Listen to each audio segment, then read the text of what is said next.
My next question regards the asbestos removal at Newton North. In your opinion, does Newton have a moral obligation to know where the dirt is going? And how confident are you that it's being disposed of correctly? Well, I think that first of all,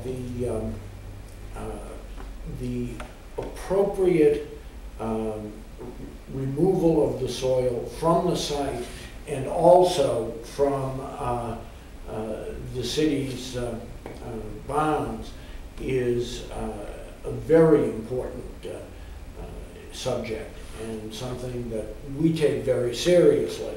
The City of Newton has hired a licensed site professional to make sure that things are done by the books, and I believe that making sure that Newton complies with all aspects of the law is something that we take very seriously. And that is why when we discovered the issue with the WL French company, that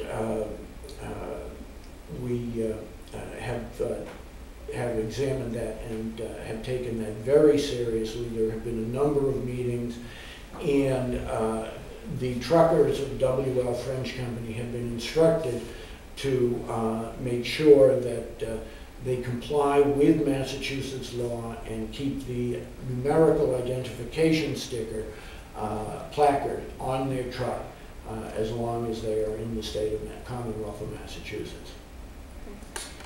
You know, in my understanding, the DEP does not classify less than 1% asbestos as hazardous material.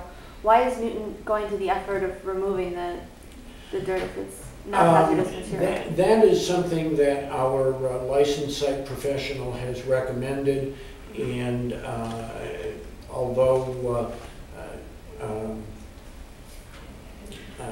it is a relatively small concentration of asbestos, it was his recommendation that we treat it very seriously, and so we are going to. So is it worth the cost of trucking it to Maine? I believe that making sure that the asbestos is properly dealt with on the site is that the asbestos on the site is properly dealt with is an important safety issue, and I'm comfortable with the procedures that the decision that we have made to treat this as a hazardous substance.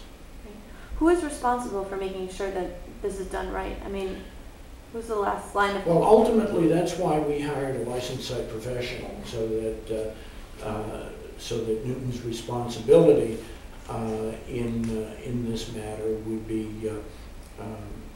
we would have someone making sure that Newton's responsibilities were met. And last question, have you guys found any other hazardous material or contaminated material on the site? Well, as you may know from attending the liaison committee, there is a certain amount of petroleum product on the site that again, the DEP does not consider to be hazardous material, but which we are taking special steps to remove safely.